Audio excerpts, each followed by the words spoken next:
The center, defined as a focal point around which any object revolves.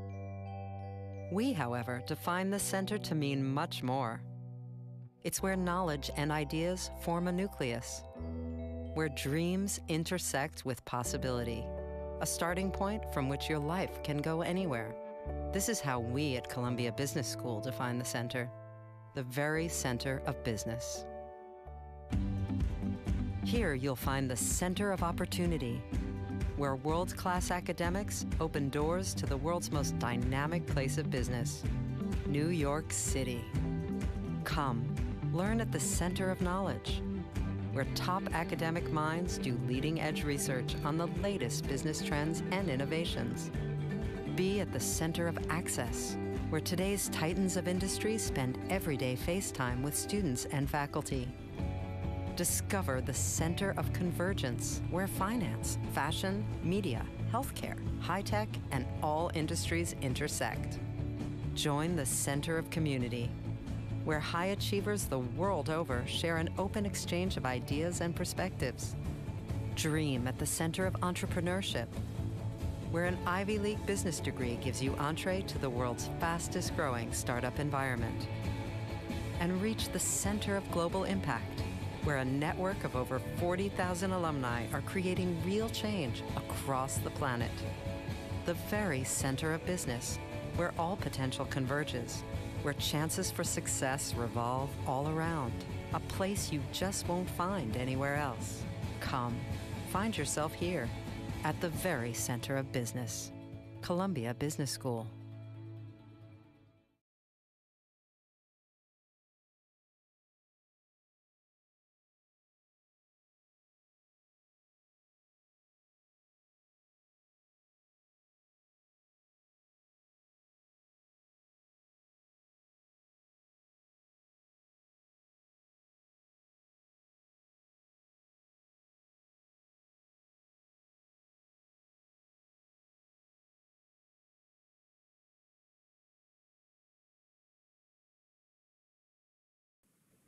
No problem. All right. Okay.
Andrew. Andrew is a Hong Kong native graduate from Ecole Hotelière de Lausanne, majoring in international hospitality management. Andrew's career started at Mandarin Oriental Hotel and Peninsula Hotel Hong Kong, after joining the Hyatt Group as Assistant Director of Food and Beverage at Grand Hyatt Hong Kong. Andrew has successfully opened the first speakeasy cocktail bar in Guangzhou, Hope Sesame. Hope Sesame has been named twice Bar of the Year China, and has been for the past 2 years on the Asian 50 Best Bar list. In the last few years, he worked with his team on multiple consulting projects across China with groups such as Four Seasons and Mandarin Oriental. He also hosted bartending trips and ran events in over 40 cities across the globe. In 2019, the team launched a new project in a multi-level historic city in Guangzhou, housing an Italian cafe and bar, a modern tasting menu focusing on seasonal Chinese food, and in 2020 they opened Bar SanYou, a modern Baijiu Cocktail bar and Hope Sesame Shenzhen. So welcome Andrew, and I will let you share your experience with us from here. Thank you. Hi, thanks Kelly. Thank you for inviting me to share with all you this morning. Well, morning for me. I'm not sure what it is for all of you. But yeah, so it's a great pleasure to share what we do, and I hope this sharing session is going to be quite interesting for you all. I think what we do is quite different from your usual speakers this morning. Hopefully a lot more fun than others and interesting. But yeah, you know, like I think this is I'm going to start off by telling you that I'm very lucky to be doing what I really love and enjoy as a career, and so far it has worked out very well. So I just want to get it out of that, saying you can do something that you love and have passion about and be successful at it as well. So I think this is I'm going to first share my screen. I'm going to be doing what I I'm going to show you a presentation as a career, and so far it has worked out very well. So I just want to get it out of that, saying you can do something that. All right, can everyone see my screen and be successful? Yeah. So I think okay, perfect. All right. So thanks Kelly for introducing, giving me a little background of who I am. I'm going to show you. I just to sum it up, I graduated in 2010 from the Ecole Hotelière de Lausanne, which is one of the leading hotel schools in the world, and it's in Switzerland, beautiful country. And I grew up in Hong Kong, so studied, born, raised, studied till high school, and then moved to Switzerland for for university. And then after I graduated, then I started I did some internships in between, but then I dove right into the Switzerland hospitality industry. Like I started working in hotels, and I did a management training program, graduated from it, and started in managerial positions in 5-star hotels. And then I got moved to Guangzhou, and then I started in 2000 but then I'm 13, I think, 13, 14. And then I worked for a while in hotels, and I believe, it's a great chance to do a bit of, I opened up my own shop, my own bar, restaurant positions. So together with former classmates from Lausanne, my partner now, Sebastian, who's Swiss, we started Hope Sesame, and then which at that time is the first speakeasy bar in the entire Guangzhou region. I'm not sure if you all know what a speakeasy bar is. Basically, it's a bar that looks from the outside that looks like something else. In our case, it's the old Cantonese cafe. We started the deal hasn't been. When you walk past, you don't know there's a bar inside. There's like a secret door. You open the door and you can find the bar. I'll show you all that later. And there are multiple examples around the world where some of them disguise themselves. The door is a phone booth. Some could be a noodle shop.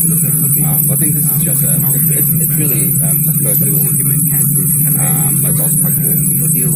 So we started the bar in 2016, Hope Sesame Guangzhou, and then at the same year after we started our consultancy company called Spirits Architect. The idea is spirits meaning alcohol spirits, but also creating spirits like cheering up people and creating people with spirits. So we like curating spirits. Clear words. What we do is consultancy, we do interior designing, we do visual design, we do trainings, events, we design recipes, and I'll go into each of the concepts in a second. And then 2019 we opened Charlie's, which is we're housed in a 100-year-old building. So 4 stories, visual design, old colonial style building in Guangzhou, and we started a cafe, bistro, wine bar, cocktail bar, so everything in one. Pretty much everything that we love, and then joined in one house. And we just call it Charlie, which is a funny name because it's basically where it's the bar that me and my business partner met the first time in Switzerland. It was in the bar of Charlie, so we called that before we named it after Charlie. And then in 2020, during obviously the beginning of the pandemic, we opened SanYou, which we believe because we were grounded, which is pretty funny.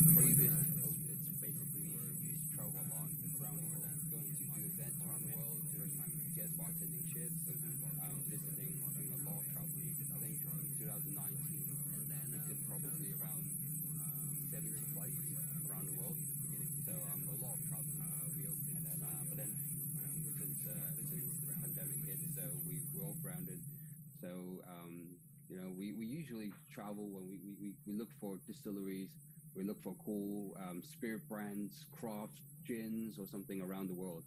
And then 2020 made us realize, why don't we focus on the spirits we have in our own country, right? In China, which has always been overlooked, Baijiu or Huangjiu, or rice wine. That's always the drink for the older generation, but never the younger. So we realized, there's a lot of craft in it as well, and a lot of really cool modern brands as well. So we decided to open up a bar that dedicates our entire menu, now our spirit list, on just Chinese spirits. So that's SanYou. And then 2020 we also opened Hope Sesame Shenzhen, which is it's essentially a similar concept of what we have in Guangzhou, but in a very, very new, exciting city in Shenzhen. And then actually, as we speak, next month we're opening the SanYou in Shenzhen as well. Hope Sesame Shenzhen. So that's if you follow us on Instagram or my personal Instagram, like we'll always post pictures of our team, and this is I think this is our team back in 2020. Part of it. This is during an award ceremony in Shanghai. So yeah, that's me and my partner Bastian. There's a bit of introduction here. Maybe Kelly will send you guys all this afterwards, so you want to go through it. Pictures of our team, and this is some of our key team members. I don't think Guangzhou needs further introduction in this class, but yeah. So this is where our bar is, the Hope Sesame Guangzhou. It's a street where there's no other cocktail bars at first. There's no cafes. There's no restaurants either. Only local little hawker stands. And then we chose this place because it was, first of all, the rent was cheap, and it was quite close to the CBD of Guangzhou. It was only a 10-minute drive. So we thought, okay, cool. It had a really cool old Chinese neighborhood feel, but then also it's quite close to the city, and obviously really cheap on rent. So we chose that as our location for our first business. And nowadays, I don't know if you know this area in Dongshankou in Guangzhou. So it is a very, very busy area now with hundreds and hundreds of cafes, restaurants, bars. It's become a very, very hip kind of place now. But when we first came in 6 years ago, it was like that, you know. Nobody knew there was a bar there. It was all just old people and living around the neighborhood, which was quite funny at first. You know, it was a really stark contrast. And that's the start. That's the entrance of the bar, where you can see the middle part is a canteen cafe looking thing. Um, to the unsuspecting eyes, they just walk right past. You know, we wanted an entrance that would blend right in with the neighborhood and not something that, oh, we know it's definitely a bar. And so for the longest time, a lot of neighbors just walked past and didn't know there's a bar in there. When you walk into the cafe, then on the shelf, this is our door. So you open, there's a little lion head you see on the shelf. When you pull that open, then you'll see this. That's a photo we've taken 6 years ago. All right, so it looks similar, but not exactly the same. We also have a bar within a bar. So inside we have another secret room where you go through another door, and then you have this jazz salon where for the past 6 years, every day of the year, besides I think 3 days during Chinese New Year, we have live jazz music. So every time people come in, they have the same experience, and like good quality jazz musician as well. A lot of them are local from Guangzhou. Some of them are foreigners as well. But yeah, it's a great experience, very intimate. People are here just for the jazz. You see some of the musicians that plays here. Yeah, we have a little kind of, we call it the Spirit Kitchen, where we do a lot of our R&D stuff. But now we've moved it into an off location since we need a lot more space for R&D. But yeah, it's a great experience, very intimate. We have a little garden where we do a lot of we grow a lot of our herbs. You know, we experiment with using seeds from around the world and grow different types of flavors. We try planting coffee as well, but this is more for R&D purposes. We need a lot more space for R&D. Like we will like the harvest. Usually we will either dry them, or we can marinate them, or ferment them. Using seeds. And also we have a Kombucha Lab that is 3-4 minutes walk away from Hope Sesame, where we have our own kombucha brand. And everything's this is more a tasting kind of or showroom. We now sell all around China. You can find it in 5-star hotels. You can find it in cafes and cocktail bars as well.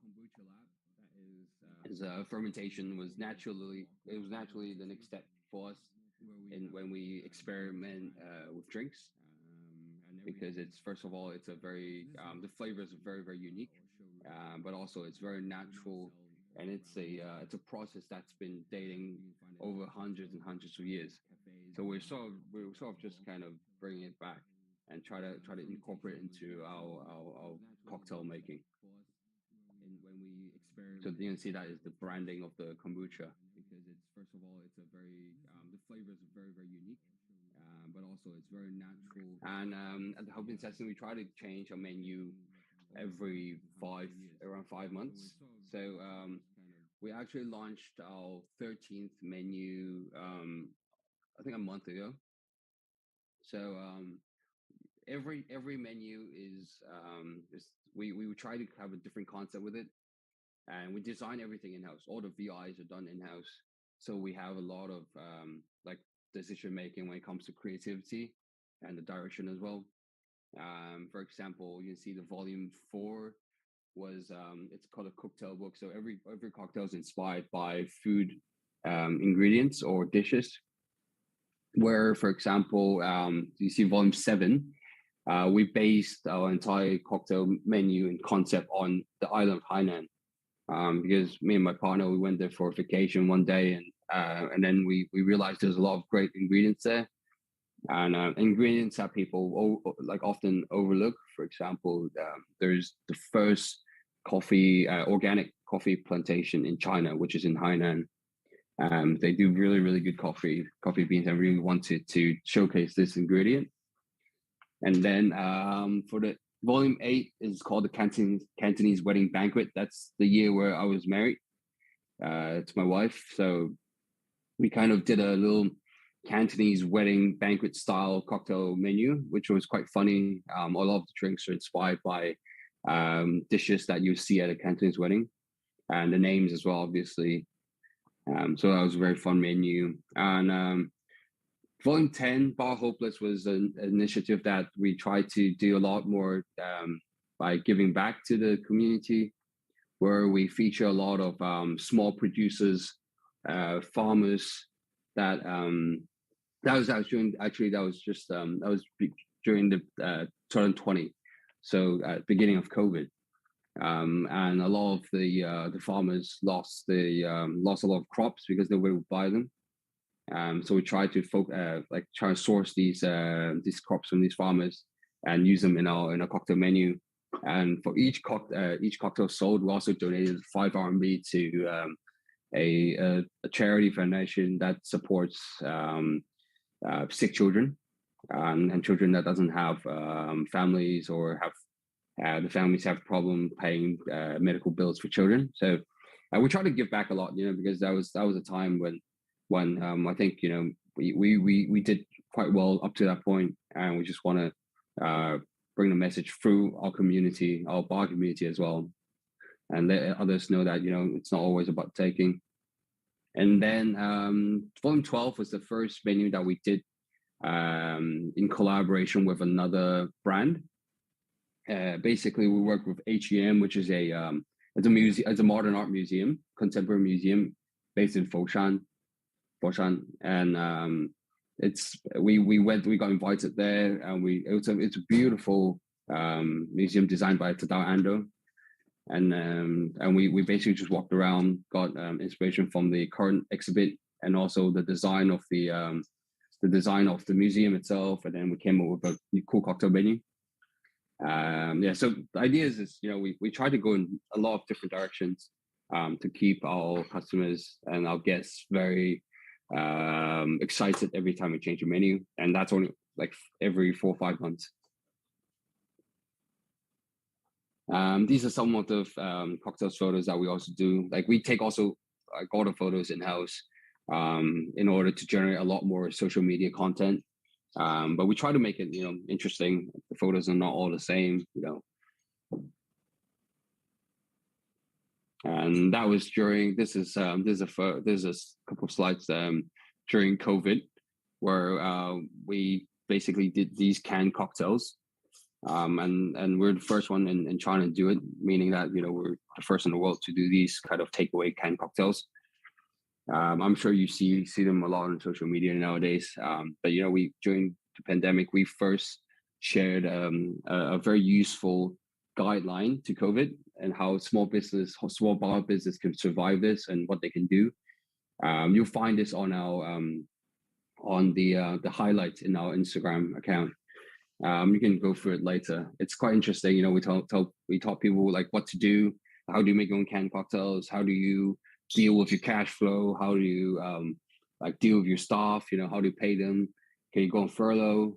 Or what do you make use of the time? We did a lot of live streaming on Bilibili, master classes that teaches other bartenders spirit knowledges or cocktail knowledge.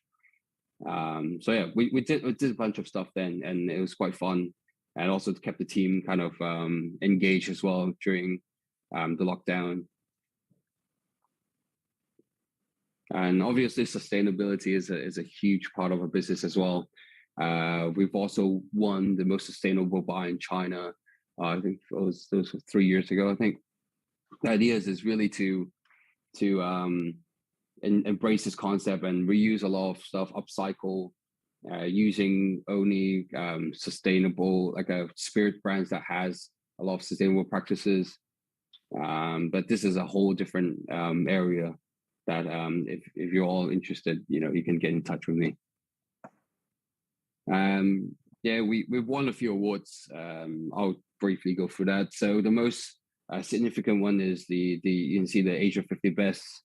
That is one of the biggest awards in our industry. So we've been voted in Asia 50 Best for 3 years in a row.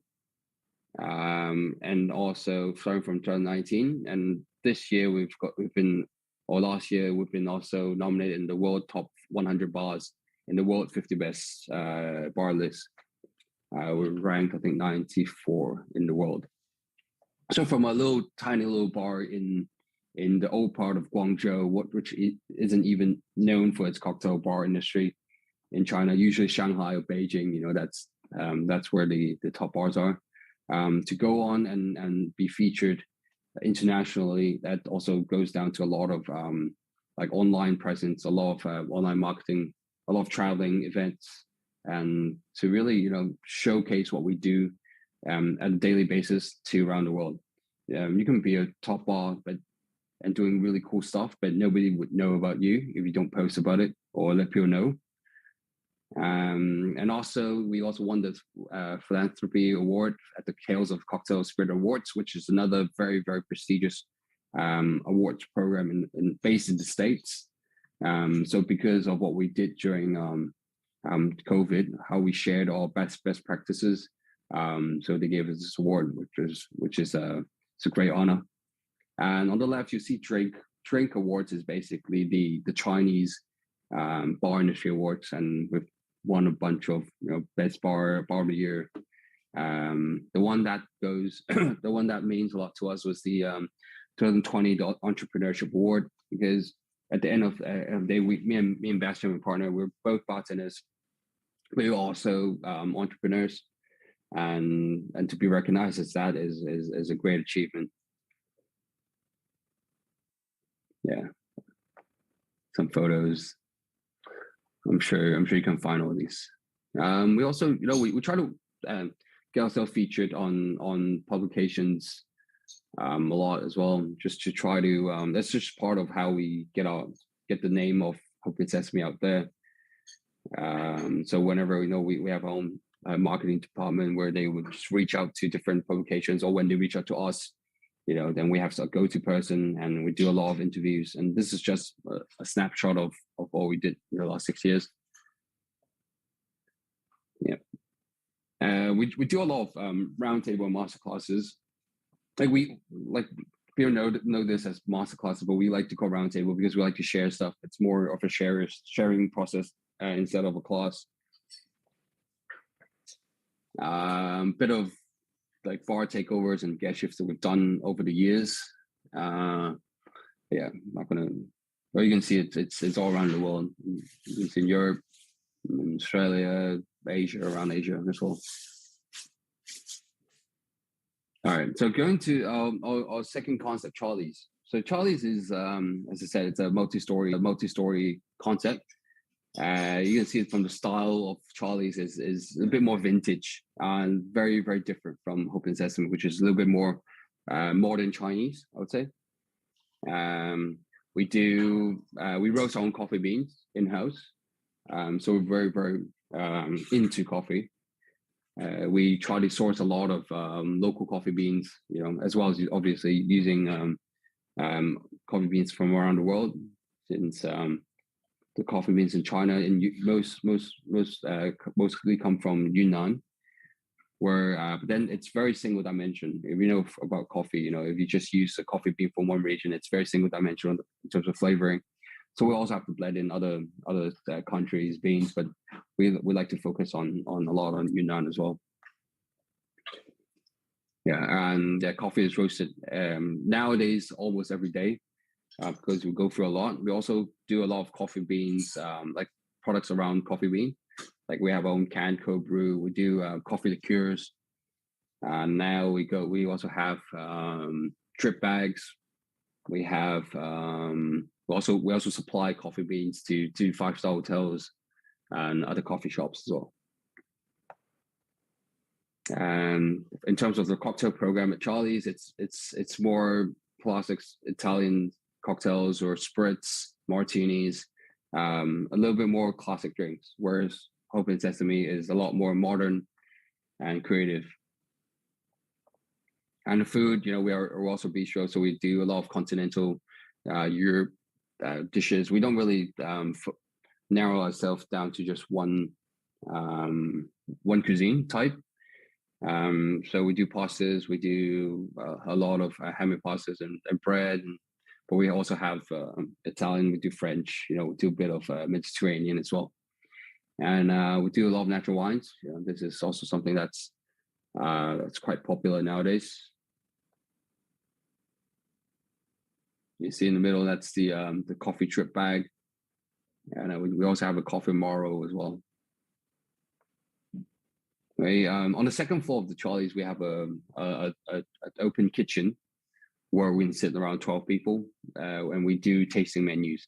So a very creative menu that is very different from what we do as a bistro food. Something that gives our team a lot more space to create, whereas the bistro is focusing on techniques, which again is very important. You have to have the basic technique in order to innovate and create. So we have a platform to learn, and then also a platform for them to express the creativity. And that's sort of the view that you see when you sit on the second floor of Charlie's. And talking about then the next concept, SanYou. So SanYou, like the name is also a play of words. When you put san and yo together, the last two words, it means jiu, which is alcohol or spirits. And then also in the olden days, yo shi is a time that's around between 5 to 7 p.m. That's in our industry, that's definitely happy hour. So it's a play of words. It's funny. And in terms of the name, English name SanYou, it's something that it's easier to pronounce, and it's quite catchy as well.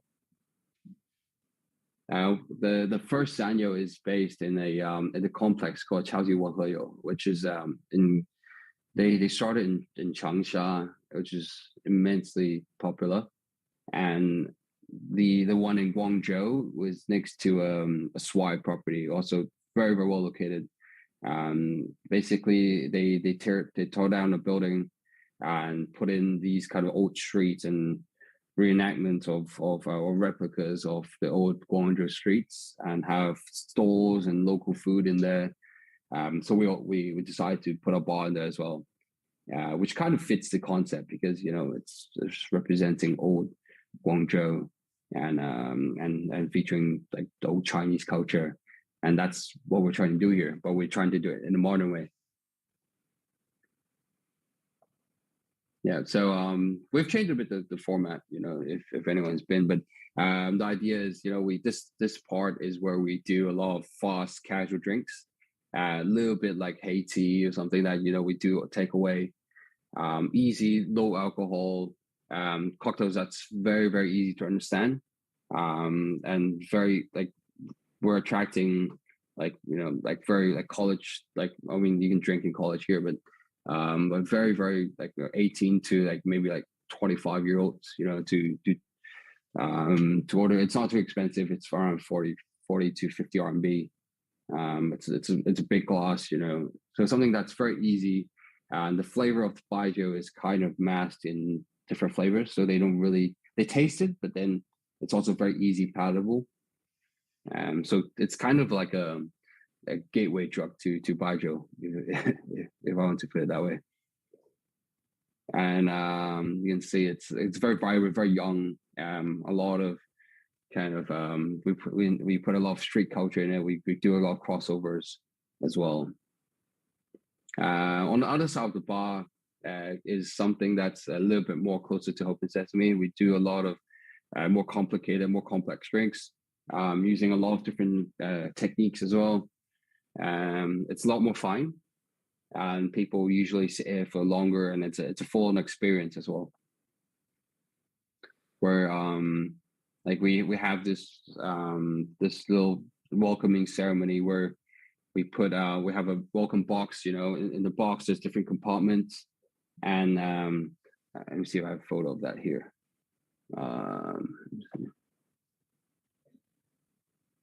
No, I don't have it. But I'll you can see on Instagram or something. So basically, in the box, we have a different types of snacks that's made with the leftovers of the cocktail making process. And then we have little fun facts that you can eat, like it's printed on rice paper that people can dip in a sauce, and then they can read it and then eat it.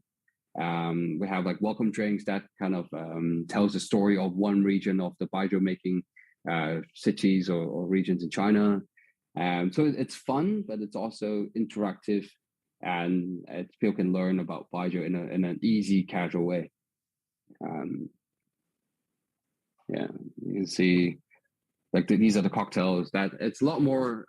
There's a lot more garnish, it's a lot more ceremonial than our Hope Sesame cocktails, because we want to attract people that usually doesn't drink baijiu, and then we kind of change the mindset about this.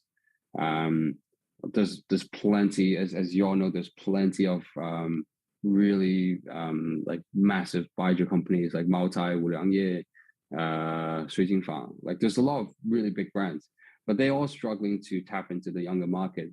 And I think we have something really special here where we can make the spirits a lot more palatable first, because a lot of the younger generation, they don't want to drink it straight. So it's a fun and easy drinking kind of way. And then we can open up the market, of the younger generation, which, a lot of the multi or baijiu drinkers are getting older and older. So they're desperately finding ways to connect with the younger. Some brands are doing better than others, like Zhang Xiaobai, they do quite well. But they spend a lot of money on collabs, on marketing as well, and having a very, very cheaper product as well. But it's also a very interesting case study. We've visited the distillery and all. It's a very interesting business model. We also do a lot of pop-ups around with SanYou. And these are some of the menus as well. You can go through this in details. And then Shenzhen, we just opened Shenzhen around 2 years ago, Hope Sesame. It is a concept within the concept. So outside on the left-hand side, you can see the umbrellas and the bar counter with the signature white and black tile. So that's Charlie's. So it's a coffee shop. We only have a cafe, aperitivo, light, easy afternoon cocktails kind of session outside. And inside, you see the golden bar counter. That's Hope Sesame, where it's quite similar. Drinks are quite similar to ones in Guangzhou. Obviously, different menu, but the styles are very similar. And the right bottom corner, there's a new concept, 7-seat concept called the August, which is hidden inside the bar. It's a very, very high-end, tailor-made cocktail bar experience. Let me show you. That's Charlie's out front. So very fun. Very kind of like we're in a very nice kind of community neighborhood. So a lot of the neighbors just come down for easy drinks, like almost daily. It's nice outdoors as well. And that's Hope Sesame. That's inside Charlie's. But the one I want to show you is, these are drinks from Hope Sesame. It's the August. This is August. So 7 seats, vinyl music, and we do a cocktail tasting menu. It starts from 1,280 RMB, which is, I don't know, roughly like $180. And basically it's a tailored cocktail experience where we have around 8 courses. Some are snacks, some are straight rare spirit tastings, some are tailor-made cocktails. The entire thing is like a tasting menu when you go to a restaurant, so it's a very fun experience. And you can also obviously go in for just a drink, but the drink will be quite expensive.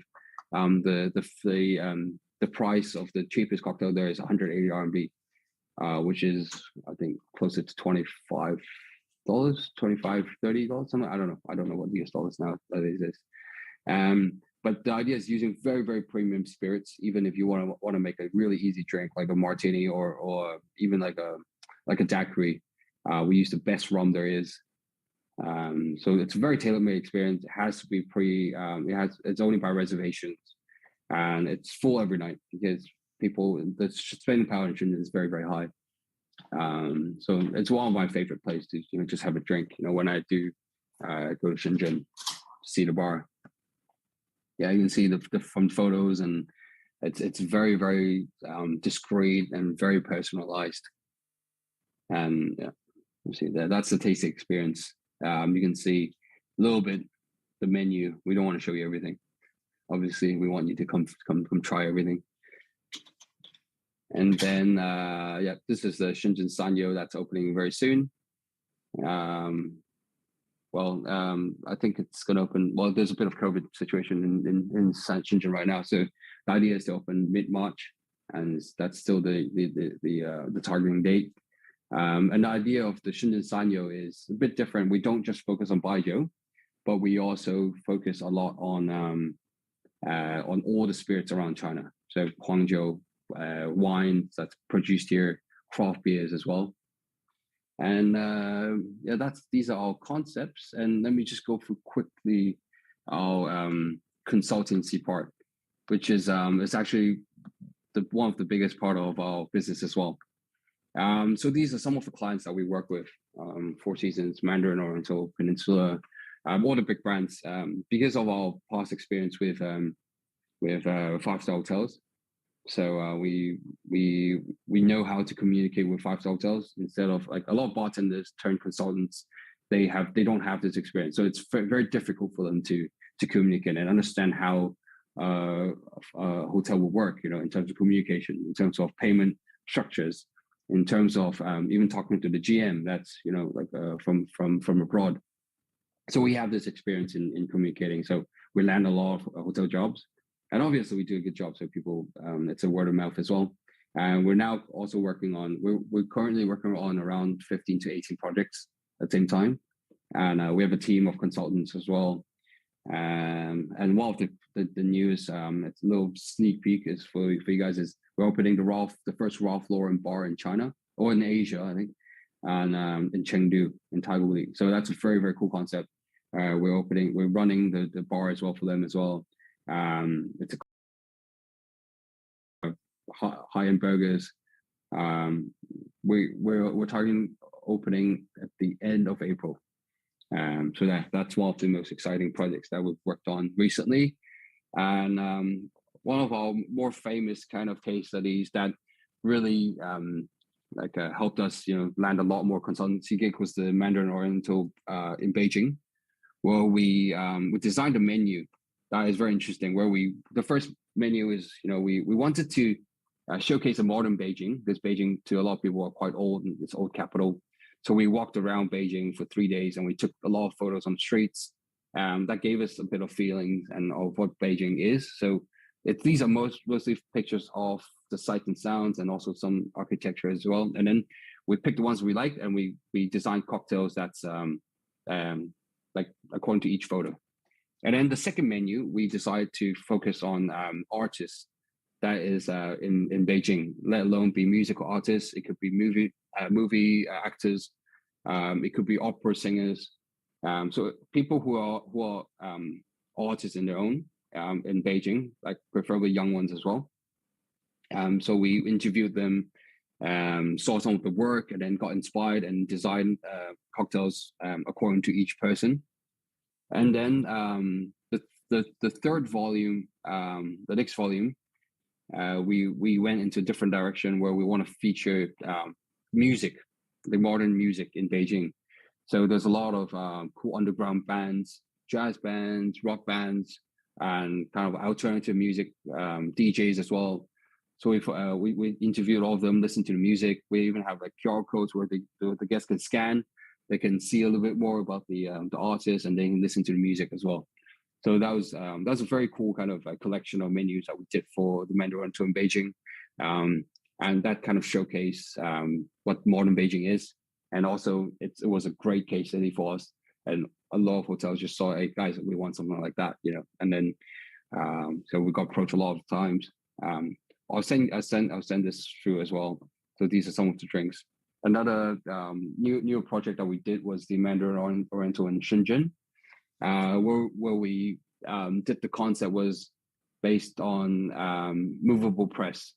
So the movable press was first invented in China. So we wanted really to focus on that, and that was a great concept. I think we had these we bought this really massive big printer and also smaller ones where the guests can, and we designed these on the left top hand corner. You can see these copper plates.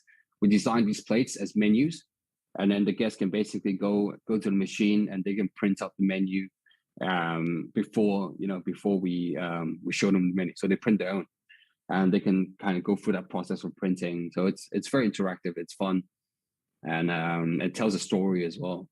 That's very important nowadays. So you see, this is one of the menus that we did. We only did in Chinese, as most of the, and obviously we have a booklet as well that has English translation, but we want to do it in Chinese, so it's a lot more authentic. Another one it was for the Four Seasons in Guangzhou, where because Guangzhou is named as the flower city, so we designed a menu that's all based on flowers, edible flowers, obviously. The drinks and the photography we did ourselves as well. It's a lot more stunning. The bar is less known for cocktails, so we wanted, and the people there are, because it's on the 99th floor of a really high building, tall building. So we wanted people to take photos of it. They're not necessarily like cocktail connoisseurs, but when they see the photos or see the drink presentation, they will post about it. So it's a very different kind of consultancy project. Has less kind of story, but more visual. Yeah, so each drink is based on a different edible flower. And this is one of another project that we did, but we already finished collaboration with, is the one hotel in SanYou. There's another one hotel I know in Brooklyn Bridge and Toronto and a few places around in North America. But this is a very sustainable hotel. So everything is about sustainability. So this is the first one in SanYou. And basically we just use a lot of local ingredients and did everything is sustainable from glassware to the ingredient to the music. Everything is local. Yeah, it's an interesting project. A little bit of what we like, the service we provide. We do cocktail design, spirit program design. We design creative glassware. We do bar equipment lists, ice program. We design ice programs for people. We do the pricing. We do a bit of the margin control.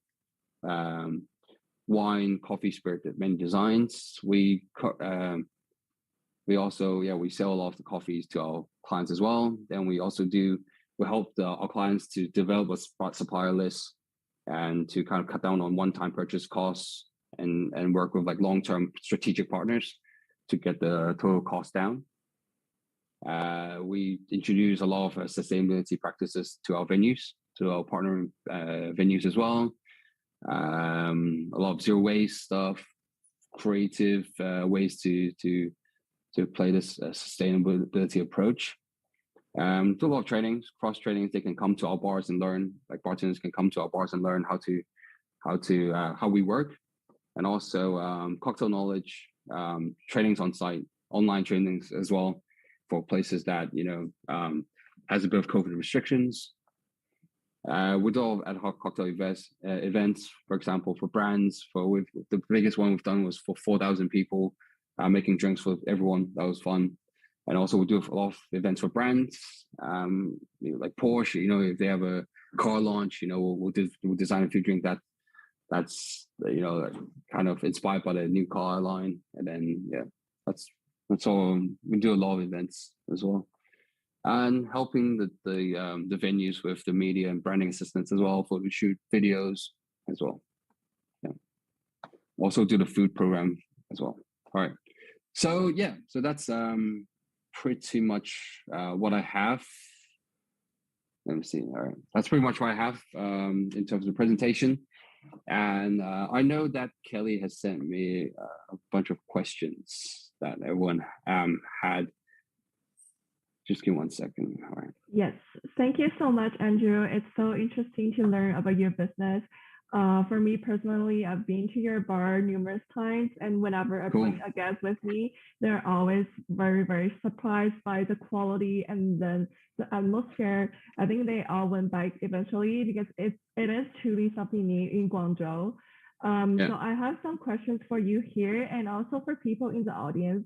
Please feel free to ask your questions or you can send it to me and then I will ask Andrew. So first of all, Andrew, well, I know the meaning behind your first bar's name, Hope and Sesame. Maybe some people in the audience, they don't know. Do you mind to explain why you call your first bar Hope and Sesame? Yeah, so it's a easy kind of name. First of all, it's people it's a name that sticks, right? You know, you hear Hope Sesame, like what the hell is that? We were our company's official Chinese name.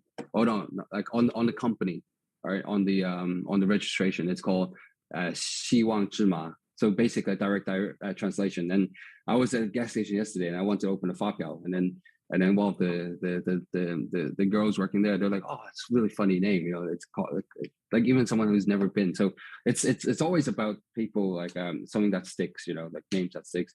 But then obviously Hope Sesame is it's a play on the word open sesame, 芝麻开门, which is the secret code in like a 1001 Nights, where you have to go into the cave and, you know, so it's a speakeasy.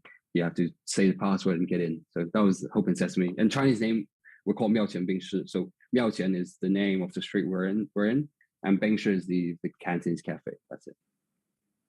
I think the name is actually very cool because at first when I heard 庙前冰室, I didn't know what it was exactly until I discovered later by myself. And also I have a question from the audience. So do you feel nowadays young customers, they care more about the presentation of the cocktail rather than the actual drink? Yeah, I mean, definitely. Like Hope Sesame has become almost a tourist destination.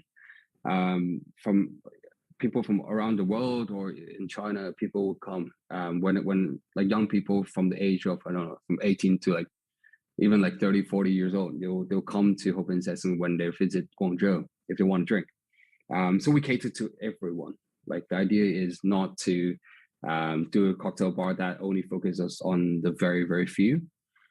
So, but then again, you know, we need to focus on not just the flavors, but also presentation. So a lot of young people, yes, they if they're not cocktail connoisseurs or not like usual cocktail drinkers, they would focus on how good it looks on the photo or how when they post on social media, which is also fine for us, you know. But definitely, even if it's a very pretty drink, the flavor is definitely there because we don't know who's in the audience. You know, someone might be from the same industry, some might be traveling from. We had guests who would fly from Japan. From Osaka and come to our bar for one drink and then they leave the next morning.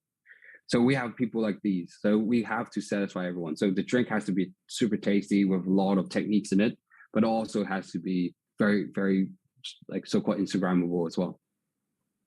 Yes, I think it's very hard to take care of those aspects, the presentation and the taste of it. Well, you guys absolutely did a great job over that. My next question is, I think you mentioned in your presentation that you opened up this first speakeasy in Guangzhou. So what's the difference, do you think, like between the Western speakeasy and Chinese one? And also, did you spend a lot of time to educate consumers since Chinese people, they don't necessarily have the habit of going to a speakeasy bar? Well, I think it's great to have a speakeasy because even though they understand, it's a gimmick, right? It draws people in. When we first opened, nobody knew what speakeasy were. But then some people, some of our guests start posting. They're like, oh, there's a secret door behind this cafe. Everyone was crazy. It blew up, right? So even it will attract people that it's not usually cocktail drinkers. They will say, oh, I want to check this out because it's so cool. I see it everywhere on social media. And then, so it brings people in. It's a first step that brings people in. Then we wow them with the presentation of drinks, the flavor of drinks, the stories we tell, the hospitality that we give, the service we give. But I think for the secret entrance of speakeasy is just a way to get people in. It's a gimmick. And nowadays you don't need to open a bar with a secret entrance, to be honest. There's plenty of cocktail drinkers already. But 6 years ago, there were very few cocktail bars in China, so it was just a way to kind of get people in the door. I think it is overall very new concept to China. So we would like to hear from you. What's your relationship with your competitors? Since you mentioned there are some big bars in Beijing and Shanghai as well. So do you guys communicate with each other? And also, how do you keep your competitive advantage to yourself only? Oh, we definitely communicate with them. It's a very tight community actually. Maybe it's different to other industries, but the bar community is very very close. You know, we always have collaborations. Like we'll go there and bartend at the bar for one night for an event, or we'll invite them here as well. We always see each other in different like cities when we travel. It's a very very tight community with the top bars. And well, the bars that kind of speak to each other on the same level in terms of quality or the visions, we're all very tight. So I don't think there's a lot of competition, to be honest, between different cities. Within the city, for us, like we're just doing our thing. So people are in Guangzhou, people keep their heads down a little bit, so they don't really see each other as competition too much. It's a big city, including all the surrounding small towns. It's like we've got 20 million people, and our bar sits 50. So nobody's really like it's a really really big pie.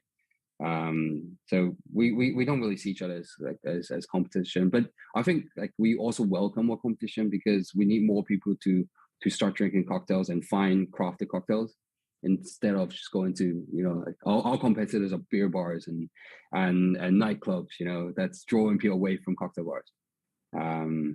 And to keep our competitive advantage, obviously you've seen from our presentation that we have to keep innovating. We have to design, like we have to keep up with our designs. So we have to do events.